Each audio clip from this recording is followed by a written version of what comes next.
Okay, today I'd like to talk a little bit about what is the central concept of Dramatica. I've said it many times before, but let's uh, let's see what AI says about the central concept of Dramatica.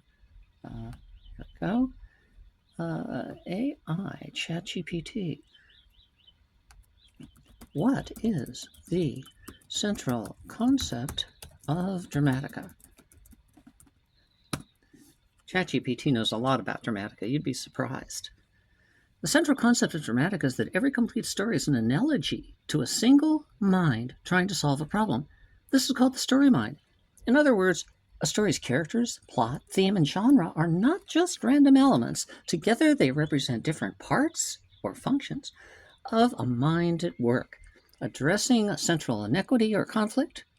The audience experiences both the external conflicts between characters, events, and the internal process like doubt, confidence, change, justification, as if they were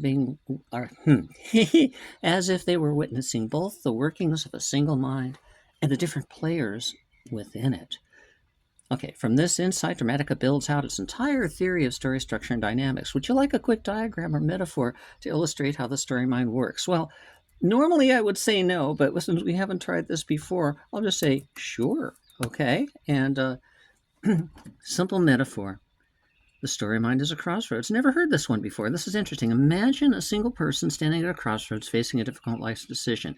Logic argues for one choice, emotion pleads for another, memory recalls past experiences, desire dreams of what could be. Skepticism warns of risks, confidence urges trust. That internal debate is what the story mind models, but instead of staying inside one head, a story externalizes these mental forces. Logic becomes a character, emotion becomes another character, the crossroads becomes the plot, and the debate becomes the theme. So the audience watches a mind wrestling with a problem, but disguised as a plot with characters and themes. Well, that's not too bad. I wouldn't say it exactly that way, and I think it's a little inaccurate. But let me just put in here in my search the story mind, okay, and see what comes up now, since that's what we're talking about. So images. Let's go to images just for fun. Wow. Okay. Lots of people have written things now talking about story minds. Nobody used the term when we came up with it 30 years ago. But now it looks like mostly everybody else has come up with versions, and I can't even find. There's even this thing, Story Mind Incorporated, which does narratives, okay? They came out about 10 years ago. We've been already using the Story Mind as my company name for a bunch of time, and they just went ahead and stole it. Story in a State of Mind, Story of the Mind. Okay, well, this is getting us nowhere. What I'm going to do is go to my blog here, or I'll go to storymind.com right now. Just plain old storymind.com. Let's see what we got. All right, we got nothing. It's just sitting there. Oh, and I didn't want to be in images. I want to be in all. Okay. Story Mind. There we go. Now, welcome to Story Mind.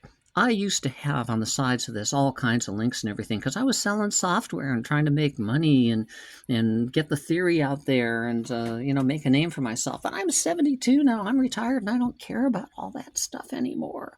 What I care about is making sure that anything that I came up with that could be useful to people would be there after I'm gone so that it can continue to help maybe with individuals. And if individuals learn about how all this works, how narrative works in psychology and within their own minds, then maybe they'll also understand how it works in society and how we interrelate in narratives within narratives within narratives at all kinds of different scales.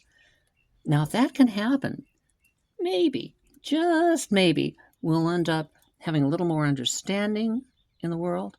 People will be able to more easily admit there is another point of view that may not be based on our experiences, but makes more sense than our point of view when based on the other person's experiences in life. That way, perhaps we can come together a little bit, ease the suffering in the world, be a little more accurate about the truth by running into parallax between many points of view, multiple points of view, until we really understand, should I really be doing this with coffee over a laptop? Really understand what's going on in the human mind, in human society, in human history, and in the future history. just like the Foundation trilogy. Yep, and that's what Dramatica is. And the central concept of Dramatica is the story mind. Now, I want to look at something over here. I'm going to go, let's see, what have I got here? Hundreds of articles. Well, that's pretty good. Story streaming structure. Okay. Very good. All kinds of good stuff about the story mind. And videos on story structure. Oh, I'm already there. Okay, well, here, I want to show you something over on the YouTube. YouTube, yeah. I have a bunch of channels on YouTube. One of them is my main channel. I kind of throw everything into there so people don't really get a single thing. I throw in my music, my AI art, home movies, for God's sake, and also much stuff about Dramatica. But if I search now for Story Mind, you'll find this is my most popular channel. This one has, okay, where are we? I'll stop it! Okay, look, there we go. I have trouble with computers. You may gather that by now. Okay, this is the Story Mind channel on YouTube, where you may be watching this. If you're not, you should go there, because it's got, look, narrative function of plot, and all about narrative, quads, Dramatica quads, you know, all this stuff. Plus, here's what I wanted to show you. This first thing, we're going to look at a little bit of this video from 1999. It's the very first complete video description of the Dramatica theory. It was recorded simultaneously with a webcast, which is one of the first webcasts. Oh! The central concept. Hold on, I'm going to go back here. There we go. I forgot I had my headphones in. I was doing some music. Okay. So anyway, this is the first recording. It's 114 episodes, 12 hours. The original one was 20 hours, but it had a lot of video clips that I couldn't show online because copyrighted material. So I left those out, but this is my long course. Let's look a little bit at the central concept in Dramatica that sits at the center of... Oh, God bless it. You see how this happens? You see why I can't do anything nice? Okay, we're going to go back right there, and I'm going to... What I did was I hit the... I was trying to raise the sound, and I hit the thing that cancels the sound. Okay, there we go. Let's look a little bit at the central concept in Dramatica that sits at the center of it all. That's why it's a central concept, because it sits at the center. Little Groucho Marx there. That concept is called the story mind. It's what makes Dramatica unique. Dramatica says that every complete story is an analogy to a single human mind trying to deal with that inequity. That's quite a mouthful. What it really means, though, is that every complete story is a model of the mind's problem-solving process. In fact, it says that all the elements of the story are actually elements of a single human mind. Not the author's mind, not the audience mind, but a mind created symbolically in the process of communicating across a medium. Okay, so that's great. That's me 30 years ago, like 35 years ago, 1999, let's see, 26 years ago. And boy, am I old and disgusting now. But I was actually young and disgusting then. Big change. But what I wanted to get to with this is that story mind, the whole structure, the whole concept of Dramatica, is that every story structure is a model of the mind's problem-solving process. Yeah. Okay, why? Why would that be? Well, it turns out, and there's many reasons, and I can go on forever, and I will in other videos, but in this one, I just want to do it very briefly. I think I'm about to be asked a question. No, no question. Teresa came in, looked around, and then couldn't find what she wanted. Clearly it wasn't me. And now she's back out doing yard work and also making a wonderful box for me as a woodworker. She makes fine furniture, fine. Anyway, it's all really great. I'll tell you about that later in another video that doesn't have anything to do with story structure. But the whole point of these videos is that I don't want to just limit myself to trying to be professional and give you, here it is, here it is, here it is, out, anymore. I am too old and tired for that. Get the hell off my lawn. Get the hell off my channel, if you don't want this kind of a conversation. But I do realize you came here for information. So we are going to have that information now. Got it? Okay. I'm really not that crazy. Probably just amped up. Okay. All right. The story mind. What is the story mind? Well, here's how the story mind came to be. We were working on story structure. We wanted to find some rules. We wanted to find some truths that we could go out and say, "Hey, this is how stories work. This is what what it is." Because we wanted to write better stories ourselves, and we'd written some dogs, Chris and I, over the years. And we decided no more doggies. We want to understand how this whole thing works. So, um, Chris asked a very important question. We'd get together every morning for an hour before he went off to Screenplay Systems, which later became Wright Brothers, which made Dramatica. He's a partner there. And I was working on editing a feature film at the time. And before we went off to our duties, he would come by my place and we'd have some coffee and we'd talk about story structure every single morning. Well, we started that conversation 10 years previous, got to a certain point and said, hey, we're at a wall. Chris said, brilliantly, we need to wait until we've seen some more of life.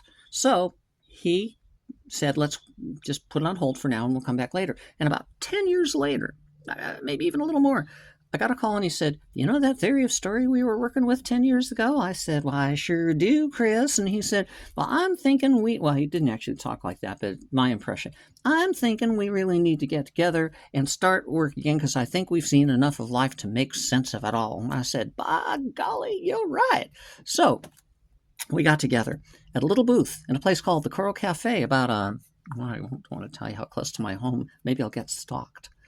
Well, God, if I tell you the Coral Cafe, okay, it's about 2 or 3 blocks from my home, okay?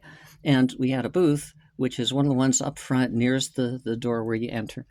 And we sat down and we started working on Dramatica. And so every morning we get together 5 days a week and work on this theory. And Chris asked this great question. He said, if there's a character like Scrooge who doesn't... What? Something dropping down here. Oh, okay. Never mind.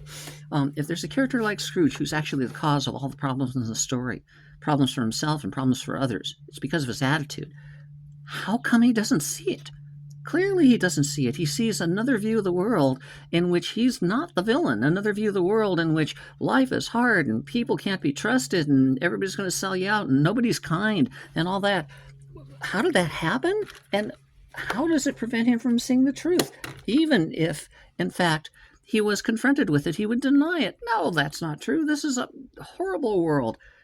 You can't just stop somebody's point of view until you carry them through the process of thinking about it, of being forced to see that that's not working right now to solve the problems, and that there are other points of view that seem to be working, but he's never considered them or tried them before. So it's really, is it the tried and true method, or is it the new kid on the block who's got a great solution, but it's never been used?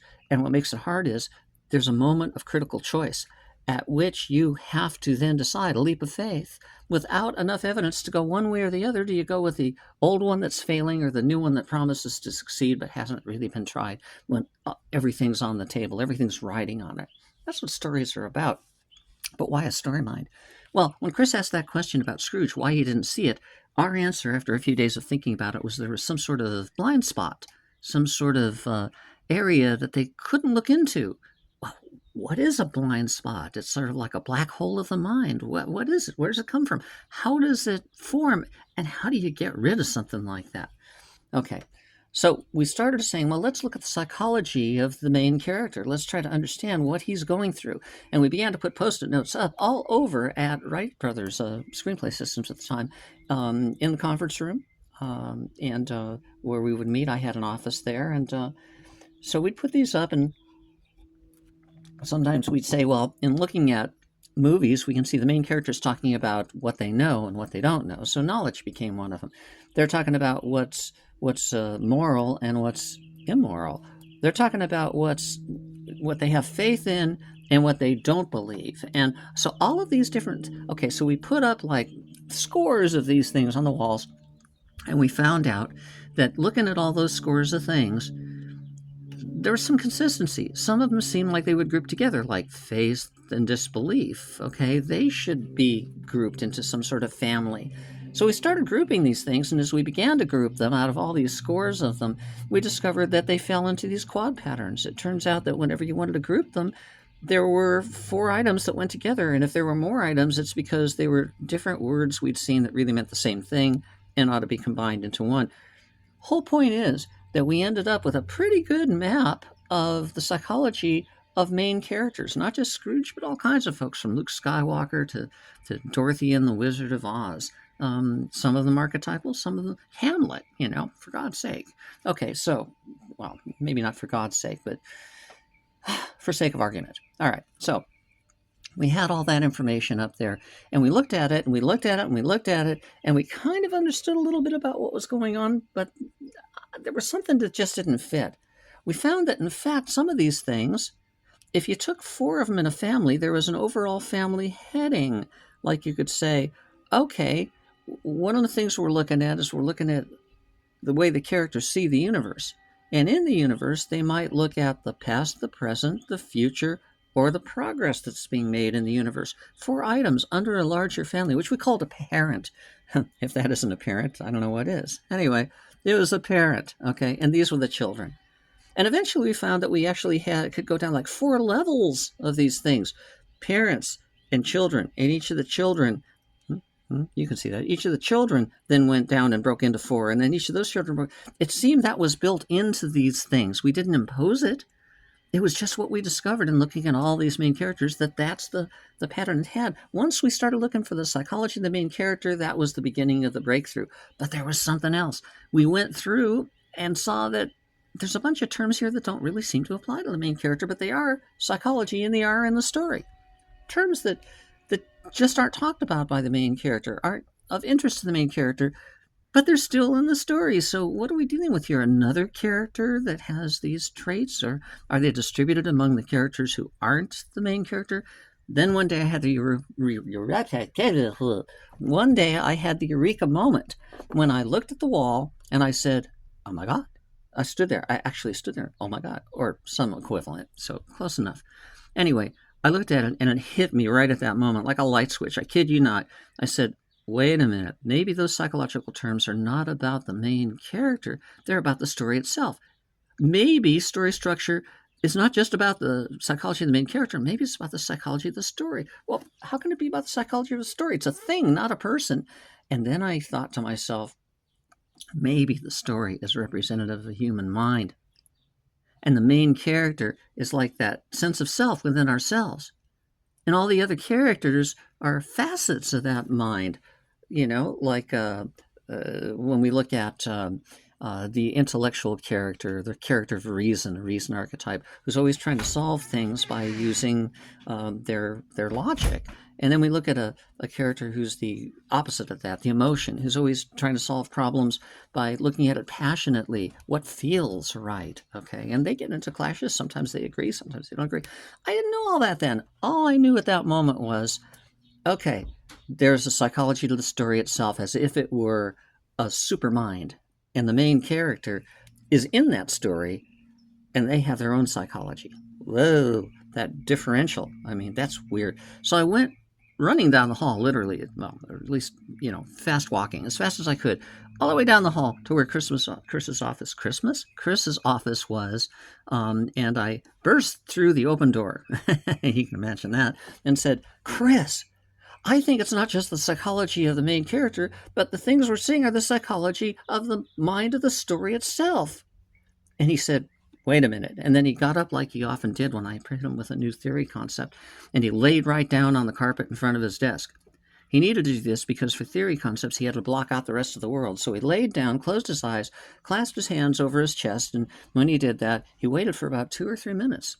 I always knew to let him go until he got his head around it. And so at that moment, after 2 or 3 minutes, he opened his eyes and said, I think you're right. And that's when we began the whole concept of the story mind, and we decided to map it out. And as we mapped it out, we found out that later on, we figured out why would there be a story mind, a mind hidden in the story structure. And here's how it kind of works. When people come together into groups for mutual benefit towards a common goal or against a common enemy or anything like that, when they come together, they begin to self-organize. And how do they self-organize?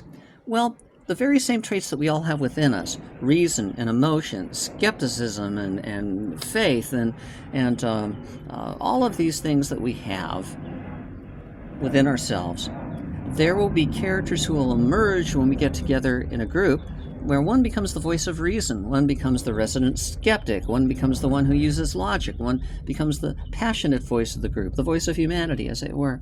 Okay, that's what happens in groups. They self organize inevitably. For there to be a narrative, that's what happens.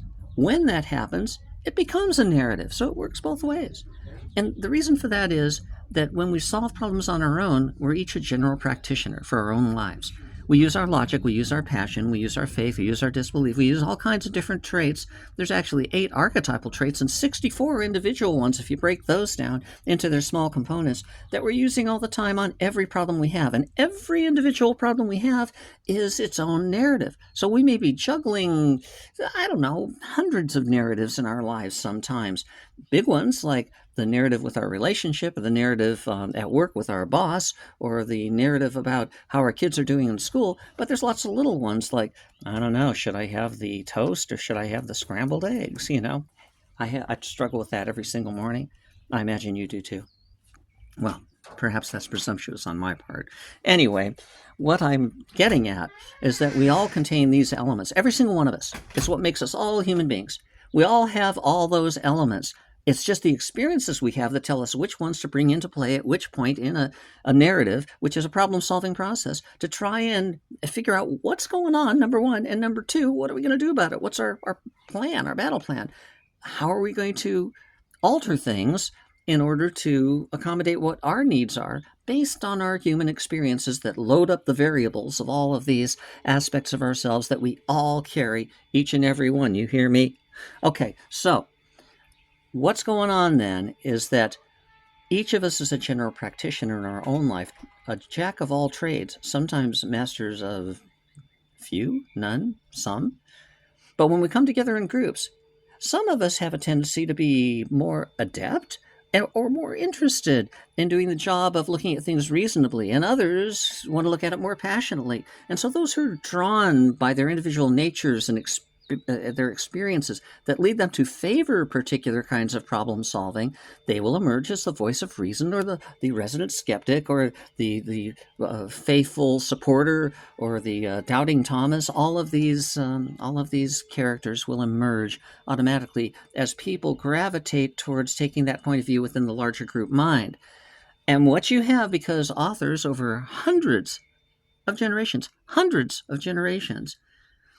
in communicating, authors stumbled about until they found that they could make a point in a story by showing how real life worked and then stacking the deck to make it look like they should have done this instead of that, zigged instead of zagged, and then they can impact what people do in real life. Power. All authors want power. Well, anyway, so recognizing that, they began to see that there were these common things that they had to do. There always had to be a main character. There always had to be a character who had the opposite philosophic view to the main character. We call them at various times the obstacle character, the impact character, the influence character, and he's been given other names by other people as well. But that character represents the opposite philosophic view, which is the whole message of the story is about that. Even if it's something as simple as an action picture, there's always some kind of decision that has to be in there where somebody has to decide, I'm going to go with this guy or that guy, I'm going to use this technique or that technique, I won't act like my enemy no matter how much that risks what I stand for, or I will. What's the right way to go? That's the message of the story. So these are the problems we're trying to solve in our lives. And when you put all that together, the leader of the group, the avatar, the Steve Jobs, the President of the United States, whoever it is that we look at and say that person represents this particular narrative of this particular size, that person is the main character. They're the ones that we look at the story revolving around. And so with all of that, that's how this evolves. When authors, writers, storytellers over hundreds of generations wanted to represent real life, they had to talk about what the group relationships were.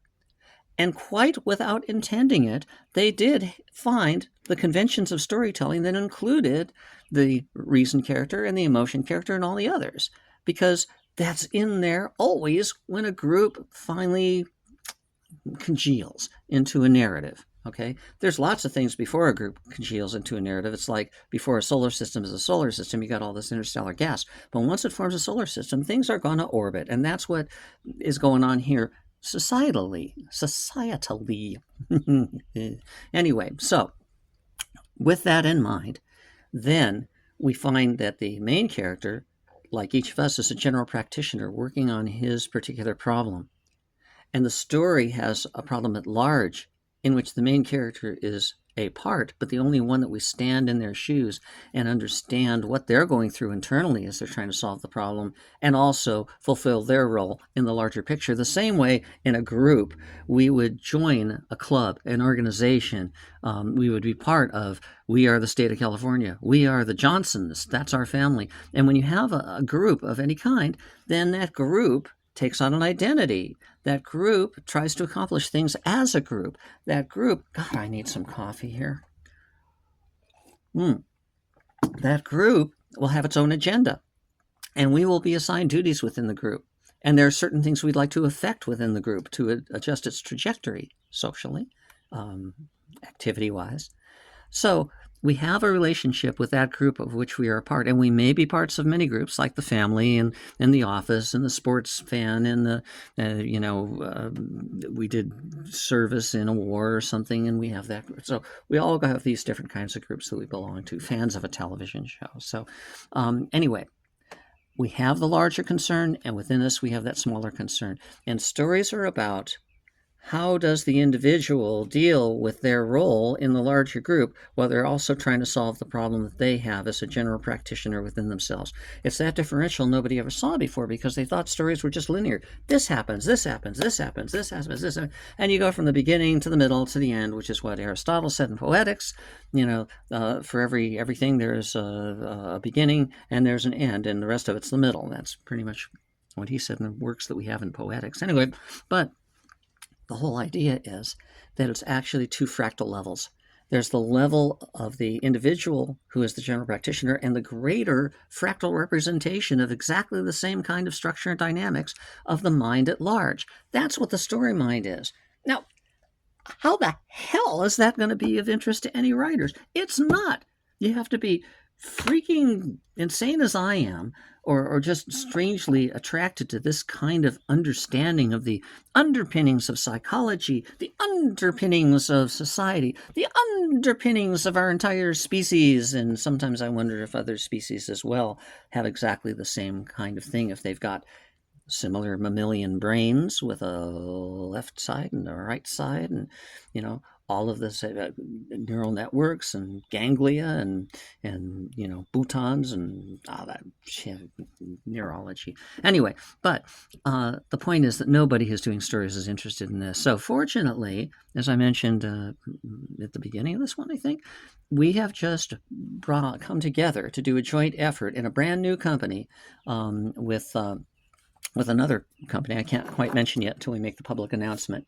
But their whole focus has been for the last 10 or 15 years on doing story structure by using Dramatica, but having it in the background so that Dramatica concepts could be employed without having to address them directly, and you don't have to know any of the stuff about the story mind. Okay, you don't have to deal with that. You can just tell your story, okay? And it's a really good system that they've now added AI to. And now we're going to take Dramatica and we're going to blend that with it so that the full power, the fullness, the wholesome richness that is Dramatica can be included with that interface over it, the frosting on the cake, that interface, so that the cake is good and solid and accurate as it ever was, as it should always be. And on top of it, we have now put this frosting to make it totally acceptable and a handy confection that any writer would want to take a bite of. Okay, so we're doing that. You're going to hear more about that soon, but just keep in your mind the story mind, which is where I start, because as you see with these particular videos, I begin with a topic and then I just let myself roll. Well, what you're getting is kind of a core dump of 33 years, a third of a century of thinking about this stuff. And though it may be a little disjointed, a little, okay, it's still got all kinds of information if you're the kind of person that wants all the details and wants to dive in there and get it all, for God's sake. Well, you just got all of this about that part of the story mind, which will come up again. The story mind will come up many, many, many times in many different directions, and each one hopefully will layer over the others so that it creates a richer and richer understanding, even though there's quite a bit of duplication along the way. Hopefully, it's interesting enough to intrigue you. And if not, well, go away. Well, that's it. All for today. I probably have to heat up my coffee, and I'm on to some other project, maybe making music or AI art or AI, AI, AIO. I don't know. Anyway, see you next time.